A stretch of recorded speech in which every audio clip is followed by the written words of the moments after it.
Hi, I'm Mario Guerra, the two-time former mayor of the great city of Downey. You're watching Talking Downey with Mayor Mario.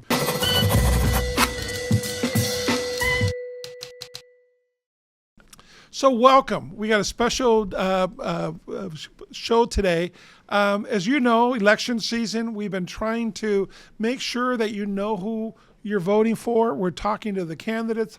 We're doing a special show on all the propositions and all the local measures coming up. But it's important to know who we're voting for. So today we have in the city of Downey as part of the 42nd Congressional District. It's currently represented by Congressman Robert Garcia, and his challengers here with us today. John Briscoe was the Republican nominee that won the primary election, came in second place, and we are here today, have him on our show. So welcome, John. We're glad you're here. Thank you. It's an opportunity for your voters, for the residents of the city of Downey to know what the options are and why they should vote for you versus positions that Congressman Garcia might have. So John, tell us a little bit about yourself. Well, I'm John Briscoe. I'll say it again, John Briscoe, in case you missed it on the last 6 ballots. I've run for the seat against Lowenthal twice. That's a primary and a final, and I won both times to be on November, but not the final. And I was on the ballot with, last time around, the incumbent guy now got $3 million from Bankman-Fried, a stunning number. And he won the primary and he won the final. I can't compete with $3 million, but lucky him. And now it's a new game.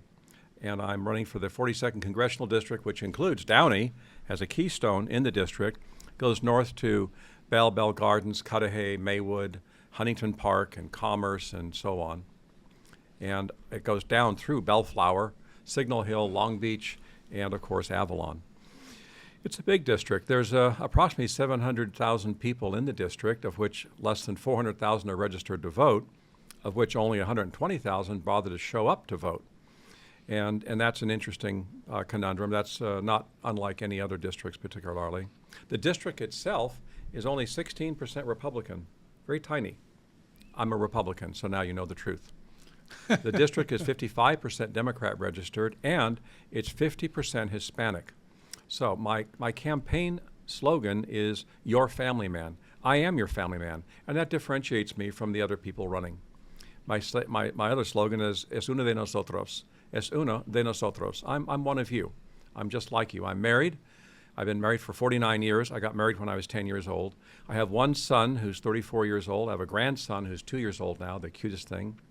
My background and family are immigrants. My mother's parents came here and in 1929, and she didn't learn how to speak English until she was 4 years old. They just threw her in kindergarten. On my father's side, mi tatabuela was from Baja California in 1905, I believe. She came up, she married somebody in Escondido, and then her daughter married the mayor of Compton, of all people, had 2 beautiful children, and then she ran off. We have no idea where she went and what she was about. But she had my grandma, and then she had her brother, and the rest is history there. So my background and family is immigrant. My son is married to a Chinese national who will remain a Chinese national because China does not allow dual citizenship. If she dared, she has a green card. She's fully married and legally here and will remain so. But if she dared to obtain U.S. citizenship, which she has a right to, China would cut her off at the knees, not let her go back and see her grandmother and her mother and her brother. And so she's kind of in an odd spot. But I have immigrants on all sides of my family. My son, both sides of my mom and my dad. So I love immigrants. And, by the way, Mario, I love Democrats. I love Democrats. Why would you say that? In the primary, we earned 35% of the vote against Roberto and the other 2 Democrats that were running. I beat 2 Democrats. So 35% of the vote against, and by the way, only half the Republicans bothered to show up, not unlike the Democrats. So I had 8% of the vote from Republicans and the rest from Democrats. So I love Democrats. Democrats voted for me 3 times to 1 over Republicans. And it's what I stand for. It's not my political party. So I'm proud to be a Republican and have been and will be. But the Democrats are who will put me over the top. And I plan to win this race. And I have some things in the hopper that will help that happen, and I'm doing right now. I'm an elected school board trustee for 16 years, 4 times, by the people, for the people, with the people, in Ocean View School District. So I've governed. I know how to govern. I've been there for a long time. And anyway, that's the. I did a lot of great things in my school district role too. If anybody's interested, Great. you great. are. That's Well, why I'm here. Thank you for that. What do you do for a living? What profession are you in? Well, that's a funny question. My opponent, has never had a real job. He's worked for the city of Long Beach as the mayor and a city councilman. And I work for a living. I am a licensed broker. I own a small business. I have 5 employees, and I manage other people's assets. Great. And I've had senior level management positions with Kellogg Keebler, with Hanes Celestial, with General Foods, now whatever they are, were bought by somebody, in consumer packaged goods and sales and marketing. I also instruct. I'm a teacher at Cal State Long Beach, one class adjunct. I haven't taught for a few years because they went and hired full-time teachers, which was sort of but that's fine. Kids are the same, by the way. Skating, trying to get away with as much as they can. College students haven't changed a bit. So, John, I looked up your website, and you're talking about your 3 main issues. Paychecks are too small, crime is out of control, and there's a border invasion.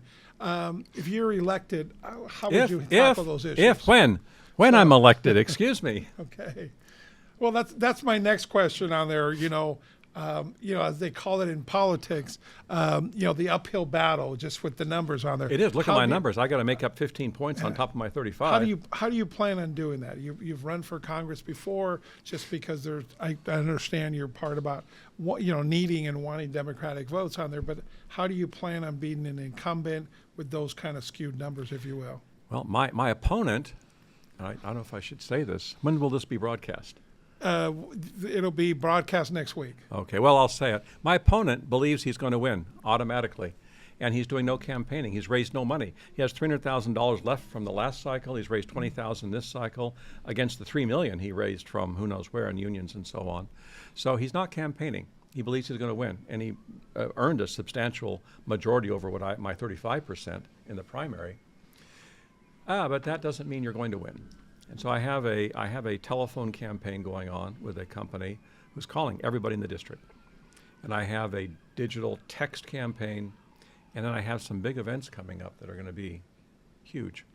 We have a big event at the Ritz-Carlton, and we haven't signed the contracts with a key speaker, but that's because Secret Service has to check off the security.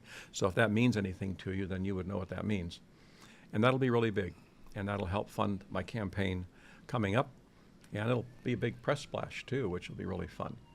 So the things I'm doing, I'm also have in Long Beach and Lakewood, and a little bit of Bellflower, we have 35, 40 people who want to go out and campaign, in this case for a Republican, even though there's no Republicans to talk to hardly. They're canvassing moderate Democrats and independents with door-to-door stuff. I really have never had that before. I've never had an army of volunteers to go out and talk about how they adore and cherish John Briscoe. And there's a number of other things. We're leading social media. I know we're close to the election, but we're not right there yet. Okay. Once we fire off on that, does that answer your question? It does. I mean, And you run campaigns and stuff, so yeah, there's no newspaper ads. We will be doing some Spanish language TV coming up, but other than that, the old media, this podcasting is probably as impactful as some of the TV shows. Well, John. So again, going back to the issue. So why should somebody vote for you? What you made those observations on there? How are you going to fix it? What are you going to do? Why did those 3-to-1 Democrats vote for me over Democrats, over the incumbent? And actually the funny thing, if every man, woman, and Republican in the district voted for me and showed up to vote, I'd get 16% of the vote. It would be useless. Some cities have more Democrats than others. I don't know. What is the Downey City constituency, Democrat and Republican? It's about 60-30. Really? Wow. Yeah. Well, then my district doesn't resemble the city at all. Yeah. But I make up for it by what I stand for. And what I stand for is of interest to my constituents, especially my 50% Hispanic constituents, because they're not the richest people around. And if you go to Huntington Park, Bell Gardens, Maywood, Cudahy, and the bottom part of Commerce, these are people that are struggling to pay their rent and their food. 30% inflation, that's what I ask people. Have any of you in the audience gotten a 30% raise in the last 3 years? And the answer is no. Can any of you afford $6 a gallon gas to drive to your job out of the area to pay your bills? And the answer is no. $6 a dozen eggs? No, no, no. The paychecks are too small to pay for the necessities that they need to have. And that's the first piece. And as a side note, nobody reads them, unfortunately, but if you read my candidate statement in the Registrar of Voters giant book they send out, my candidate statement doesn't just say the paychecks are too small. My candidate statement says the paychecks are too damn small. Wow. I put that in the first time, and they said, oh, you can't say that. Damn's a swear word. And I said, it's hell and damnation. Look it up in the Bible. You get your attorneys upstairs on the 6th floor to write a legal opinion, and I'll abide by it. And damn is in there. That may be offensive to some people, but it's really offensive to have to choose whether you're going to go on a vacation or a trip and see relatives, or pay for food for your kids and pay your rent and pay for gas to get to work. The paychecks are too small. The 30% Harris-Biden inflation is killing people. And there's no plan. The Biden administration, Harris administration talk about reducing inflation. That doesn't make lowering and reducing the rate of increase doesn't help people. Prices have to be lowered, and they're not talking about lowering any prices. They're talking about reducing the amount that it goes up every week, every month, every year. And I'm against that. And I have a plan for that. You asked for plans, and that is we can't spend trillions of dollars on windmills. We need to spend no money on things that aren't necessary, pay down our debt. In just a few years, we're going to be spending half the federal budget on interest to China, our supposed enemy. We can't afford to spend half the federal budget on interest payments on the debt that we don't need to have in the first place. So that's the money, the economy part. And I think my voters understand. They look in their wallet. The paycheck's too small to make up what they need to have. Sure. So crime out of control, we all feel it. They can tell us whatever we want. By the way, do you support Prop 36? Prop 36 Absolutely. is the one that Yes. reforms. In fact, I'm going to start 47. including that on my literature because for two reasons. One, it's right and righteous, and then two, apparently 70% of the voters think it's a good idea. 71% is the polling a couple of days ago on And their my field. opponent That's isn't right. so keen on that. So it's a differentiation. No, the crime's too damn high has three components. One is the homelessness. I have a solution for homelessness, believe it or not. By the way, Mario, being homeless is not a crime. Are you aware of that? Of course. Well, I mean, no, people think it's a crime to be homeless. There are people who have a spat with their spouse, that all sorts of reasons find themselves homeless in 1 minute, 1 hour. I had a friend of mine who was cheating on his wife. It was really sad. And she kicked him out as she should have, and he wouldn't go see counseling with her. In 1 hour's time, he was homeless, lived in his car for a week, and then moved in with a supposed girlfriend. That lasted for 6 months, and now they're still married. They're still together. That's a heroic ending of things, not typical. But he was homeless. Was he a criminal? No. I know you said of course not, but some people think being homeless is a crime. It's not. But being homeless and under the influence, I just wrote an op-ed piece, and I have the citations for the state codes, is against the law, Mario, to be under the influence on public property. It's against the law, and it can be $1,000, up to $1,000 fine, and it can be up to a year in jail for being under the influence. Is under the influence 0.8 like driving? No.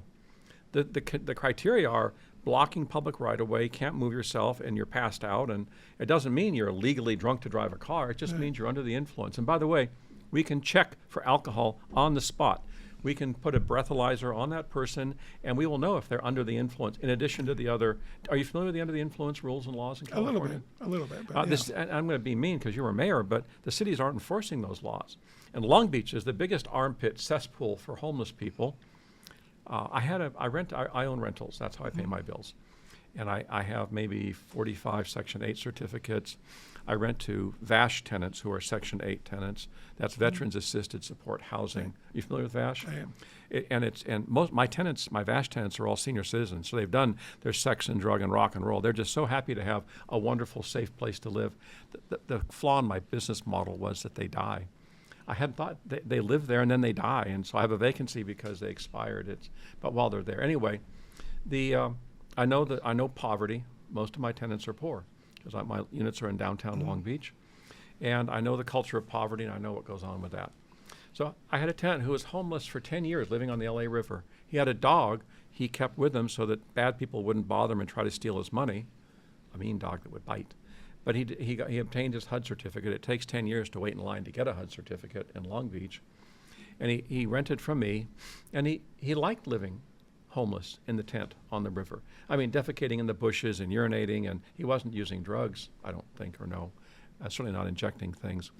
But he liked living homeless, and it's not, anyway, he wouldn't be a good example of what I'm talking about. So if you're under the influence, you can't be on the public property, and the cities must start enforcing the law. They're going to pick up the miscreant after they've done it. You can test for THC. It takes a day to get the results back, but you can test for tetrahydrocannabinol, the magic mushroom stuff in marijuana, and you can test for alcohol on the spot. and you take them in. It takes some reorganizing, and you've been in the municipality part of it. The courts will have to accommodate a lot more people. You take the miscreant, the under the influence person in front of a judge the same day, bam, or maybe the next day, and they spend a night in the pokey. And you say, the judge says, you have three choices. One, you can go to jail. Do you want to go to jail? And the guy will say, no, or the gal, no, not really, Your Honor. Then you can pay a $300 to $1,000 fine. Pay up the bailiff's right over there. And they go, no, Your Honor, if I had $1,000, I wouldn't be homeless. And then so you have a third choice, and that's go to rehab. And we have rehab facilities, we have rehab programs. We don't have enough money for them, but we need to fix that. And that's what Congress can do. I will fix the adjudication process and the money for rehab. They go to rehab for 90 days, get sober, and they come out. Are you familiar with the word recidivism? Yes. Yes, that means they I'm not being mean, but they repeat offend. And many of those people are going to go back and get drunk again and use drugs and sleep on the public sidewalk. The second time they get arrested, So what's the solution to this? you're one strike and you're out. They can move somewhere else or they can stop using. Okay. And mentally ill are the other. The 60% of people that are homeless have substance use problems, and then another 30 or 40%, and they overlap, have mental problems. It's against the law to be a harm to yourself or to behave crazy. So we need to enforce that as well. And there's money in that in terms of the Congress, the budgets. This is instead of trillions of dollars for windmills, let's spend money that affects our streets and our homes. We would open up Fairview, Norwalk, and that place Camarillo, which are facilities for people who aren't able to really take care of themselves. My office is in downtown Long Beach on 4th and Atlantic. But 2 months ago, we came to the office, and there's a dead person 2 doors down, a homeless dead person on the sidewalk. And then across the street, a couple of weeks ago, there's a woman walking down the street completely buck naked.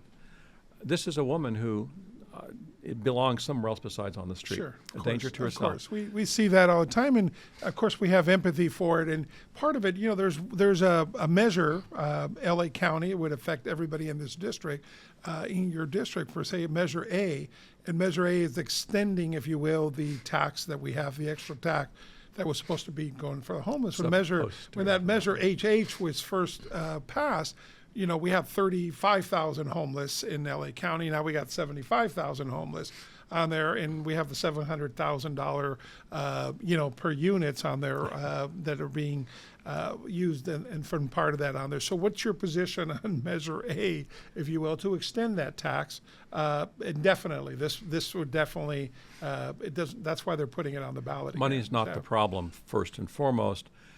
Doing something is the problem, in my opinion. The doing something is municipalities and LA County sheriffs enforcing the intoxication laws for people who are under the influence. And then second, for mental cases, we have to have a place, we have to apprehend them and judge them psychologically and put them somewhere where they can't behave that way and hurt themselves. And more money isn't the problem. And when they do that, they do an offset. So if you chunk in more money in the budget, they just take money out of this category to make up for the more money over here. I'm an elected official for 16 years. I know how that game works, and it's a game. So that's the answer is no. We need to fix the problem of doing something about the condition, not the $700,000 a unit apartment thing. But there's two other parts to my crime component. The second is don't defund the police. That's just insane. And defunding the police is a stupid idea, a bad idea. The mayor of Long Beach, who is the incumbent currently, my office sits on a corner, and I can see 7-Eleven store across the street, and there's a smoke shop 2 doors down.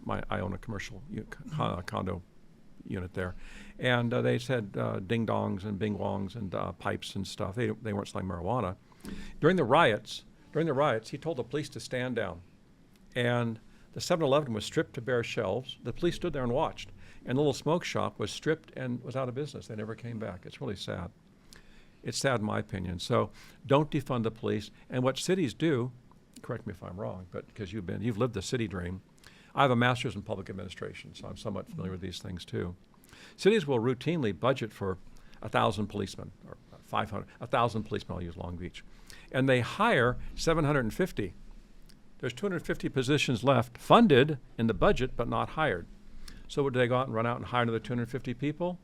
Not typically. Maybe another 25 or 30, but the rest of the money gets shoveled over into other accounts and projects and things that are more popular with the elected people. So Well, I can tell you use the part- whole budget and fill up in every position they've Sure. budgeted for. I think part of it is the recruiting. There's not a lot of people with all the scrutinies being done on our, the police officer has to be, judge, has to be mental health care worker, has to be family counselor, has to be, physically trained on there. You have all these things, and a lot of people don't want to get into the profession. So a lot of cities are having problems recruiting just because of a lack of interest in people wanting to get into that profession. So that's a And that's you a would whole know different that. story. I've I'm never very had familiar that with response, that. and so I'll it's like take the- all due umbrage to that. So yeah, I know that real well. I've been blessed. I've been the chaplain for the Downey Police Department for 22 years. Hardworking people. So, and every time yeah. you pull a car over, you don't know if they're going to pop a gun out and point it at you. It's a horrible job. It's a scary job on there, and scary then job. and then It's- they're getting pushback from the defund the police and so forth on there. So type of folks on there. Anyways, that's a whole different conversation. So lastly, I want to get into you have it on your website. You talk about the border invasion. So as congressman, what would you do about the border situation? So we changed invasion to situation. Oh, okay. No, when you cross the border, same thing in Israel. I'm being funny. I'm just kidding. Yeah, it is a situation, and you can call it whatever you want and stuff like that. when so, 1,200 but, people cross your border from Gaza into Israel, that's an invasion. Mm-hmm. They came with guns. They raped, they robbed, they burned, they chopped off heads, and they kidnapped. That's an invasion. This invasion is not the same as that. So I need to be clear, and so it is a situation. I went to a JFK Jr. rally about a year and a half ago, and that was before he turned coat and went to the other side. He spent half his speech. He had a full auditorium. What do you mean by that? And he went to He the turned other from side. independent to a Donald Trump supporter, which Okay. would have been anathema, an SAT test for an anathema. he never would have. If you had asked him a year and a half ago, do you think you'd be up on the stage holding Donald Trump's hand and talking Maha and MAGA and all that, and you're a vice president who is definitely not a JFK depth political scientist, and he would have said, "No, are you out of your mind?" And then here we are. So that's what I meant. It's an amazing turn. So he was there as the independent, and a lot of his views I don't agree with, but he spent weeks on the border watching and filming. And the model he shared back is this. People come up there and claim asylum, of which only 90% when they have their hearing in 7 years are sent back where they came from because they're not legitimate asylum claimers per the law. But anyway, the asylum claimers, and they sit them down and they take their fingerprints, they take their name, they take their picture, give them a cell phone, give them a credit card, a hotel room, and send them on their way. Oh, by the way, those people are not undocumented, Mario. I think those asylum are fully documented. We have the biometrics. We have all of. So to call those people undocumented immigrants is absolutely untrue. They're not approved. They're just they're illegal. So they're not undocumented. I want to make that point. So there's those people. Then what RFK Jr. said, RFKJ said, down the way while those border agents are all fiddle-fooling around checking in asylum seekers, over here there's the drug mules getting across the border. Drug mules meaning people carrying drugs in, a lot of it fentanyl, and it's. So what's the they answer? come right in, and then they have the What's- sex traffickers. Yeah. Well, So we need to build the wall, and now Okay. both Trump and Harris are saying we need to build the wall. You can say what you want. The wall is steel. You can take an angle grinder and spend 2 hours and cut it down, I guess. But it's a viable barrier, and it stops. what do we do about our immigration? What does immigration reform look like in your view? Most of the United States lets in more immigrants legally than any other country on the face of the earth, Mario. No other country lets more immigrants in. I come from an immigrant family on both sides. My son is an immigrant family. I love immigrants, just like I love Democrats. I'm a refugee. I get it. A refugee? Oh, really? From where? Yeah, from Cuba. Oh, you're Cuban. Yeah, Oh. yeah. I came when I was 6 years old. Wow. On there, The escaping Mario? communism. The Mario boat lift? No, not from the Mario. Mario left. No, that was the Freedom Flights. Oh, okay. I was on the wow. third Freedom That's Flight a stunning story. in December of 1965. So that whole story with that little girl down in Florida resonated with you, ripping her Sure. out and sending her back. The little boy. But Little yeah, boy. Yeah, that's yeah. how- So Okay, so we let more people. I think we let 4 million people a year in legally, with paperwork, with documentation, and a lot of those people come in under sponsorship. Do you know what that means? Mm-hmm. I'll explain it because if people don't. When you hear somebody was sponsored in as an immigrant, that means the people that sponsored them, the family or the person, promised promised under penalty of perjury and recompense and paying it back. The person they sponsored will never use welfare, never have Section 8, will never take any benefits from anybody. The person that sponsored them has to pay for everything, but they have a right to get a job, and they usually go out and work, as you know. Right. So it's about 70% of the people that come into the United States legally, whether they're sponsored or just immigrate in, are coming in as family members. They're coming in at the behest of the family that's already here. And that's really nice. I like reuniting families. 30% come in on the quota system and just come in and settle down and settle in. 4 million's a lot. Right. The solution is sign a paper and line up and wait like everybody else. My opponent thinks that everybody literally should come into the country to make more money. It's all about the economic benefit and the value, not about a communist dictatorship in a whatever that Sandinista people, the Nicaragua or Cuba. It's about come in to make more money like I did. He was an illegal alien for 15 years on an overstay visa, visitor visa. And his mom got citizenship under the Reagan amnesty, and then he was likewise amnestied. But no, you need to come in not to make more money, to come in per the U.S. laws that allow a lot of people to come in. What would you do with them once they're here? You now have, I mean, the numbers, fluctuate from 7 to 11 million on there. Would you look at? Well, you don't agree with the 18 million total? On there, it's variation. On there, the Trump guy's calling out 30 million. I think he just makes this stuff up. I have no idea, but these numbers are extraordinary. Yeah. What would you do with them? How would you? So we have 4 handle million people a year that can be here, and if there's 3 years of that, that's 12. The people that don't belong here need to be adjudicated and looked at with a judge under U.S. law. And just because and by the way, the DACA thing, which is where this conversation goes, that's the detached, whatever it is. What's the DACA stand for? The deferred. Deferred. Deferred. Deferred a lot of for children. Well, a child is somebody under the age of 18. Right. And I believe the figure is 60% of the DACA people came to the U.S. when they were 14 or 16. I think anyway, it's a number that was surprising because by U.S. standards, they're children. By the country they're coming from, they are emancipated. They're adults. They can't vote maybe, but they're adults. And so these aren't young little children. They always show pictures of little children grabbing mommy's hand, and they're not. And so those people need to be obviously, adjudicated. even by your number, 40% of them they're smaller. 40% are small kids. And so forth. What to do with them? What would you do with that 3-year-old that came and now is 25 and they've been here their whole life? They don't even speak Spanish. What would you do with and that? they have no idea who their family is back there. Correct. Because, So what would we do with them? What should we do with them as a country? We need to look at the laws we have in place now, and I'm not familiar with them. If I don't know something, I'll tell you. I don't know what all the laws are that can deal with them, and this current president keeps finding new laws with emergency things to fly in jet loads of people. So look at all the laws that exist to see how they can be dealt with. Okay. And if not, I think it would be appropriate to consider something to have them be here legally, a green card or a temporary green card, and then there'd be some system of where they stay in place and demonstrate that they're not a criminal, because I don't want MS-13 people around. Sure. I don't want, there's a bunch of the worse than horrible people that we're not exporting now. We don't deport them. We just let them go in sanctuary cities.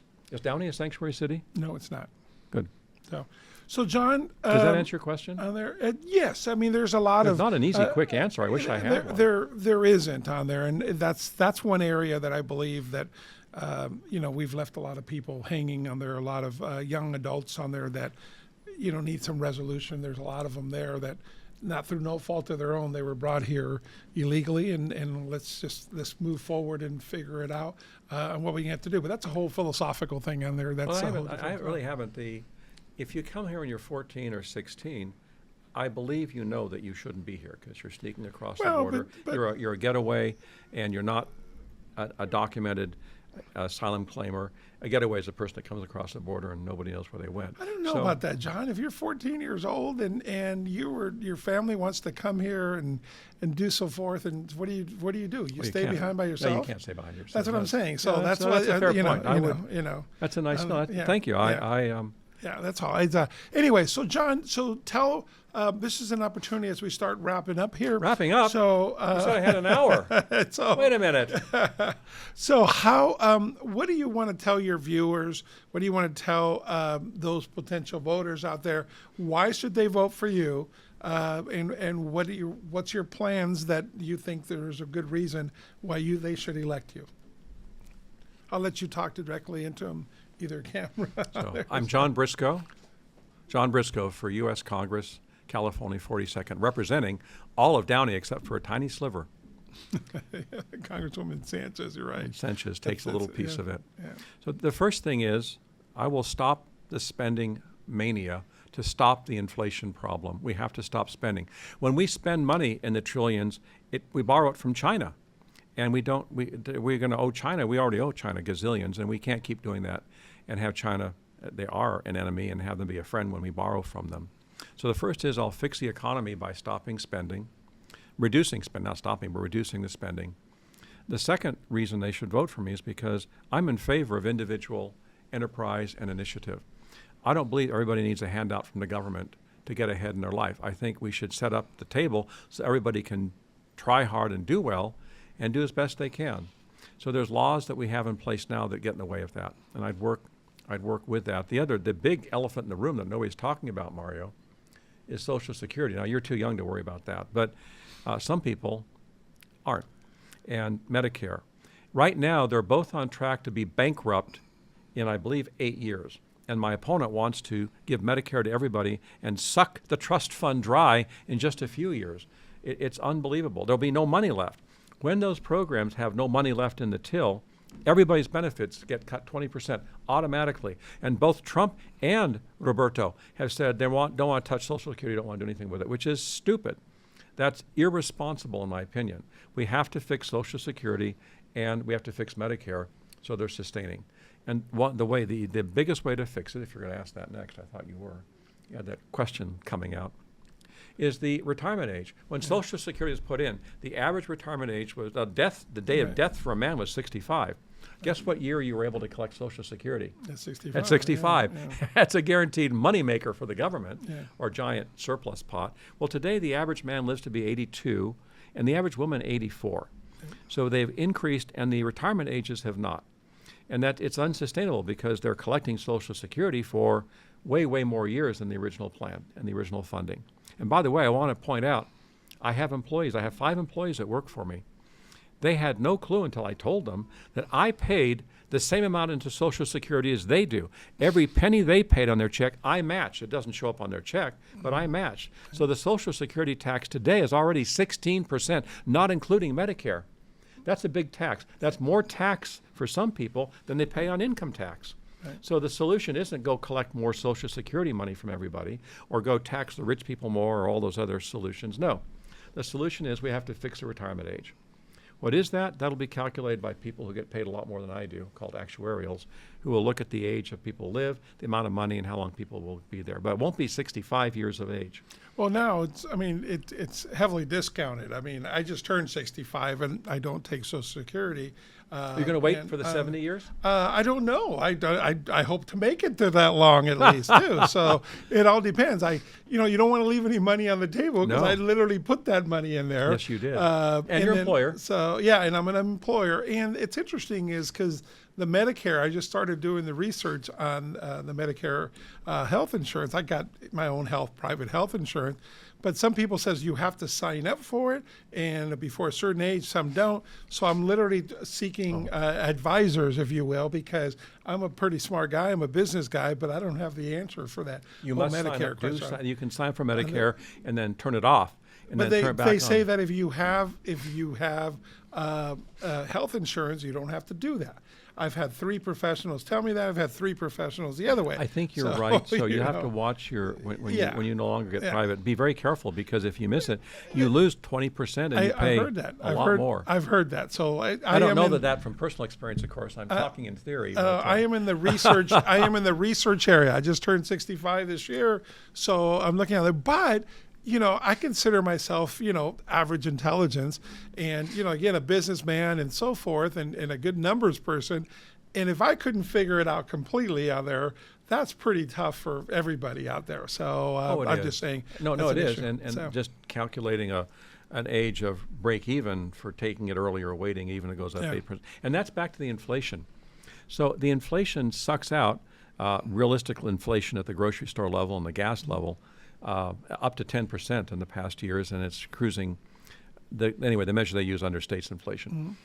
Mm-hmm. I waited on waiting Social Security. It goes up 8% a year instead of taking it right away. You get taxed on the Social Security, and the inflation eats away that 8% down to almost nothing. Yeah. It's just unconscionable. People don't understand how they're getting short-sheeted. Yeah, and like I said, I feel blessed. I mean, this country's offered me a lot of opportunities to work hard, and so I feel blessed. But there's a lot of people that their whole income is on Social Security, so that's something that needs to be looked at. It needs to be fixed and so forth. It does, and if you change the Congress has that retirement age opportunity. part up, it doesn't affect those people. Although you and I both know Social Security is never set up to be the sole and only source of income. Correct. It's supposed to be a supplemental income. And by the way, Social Security went to the Supreme Court, who ruled it's not insurance. It's just a cash scheme. And by the way, it's the government borrows from it every year to finance their deficit. Yeah. So there is no money in the what Bill Clinton called the lockbox. Remember that? Yeah. There is no lockbox. So John, listen, I wish you the best. There's a lot of He things. didn't twitch his hat. We have like a half hour left, right? So he did with the numbers on there. So John, I wish you the best. I think that anybody that runs for office on there has my admiration.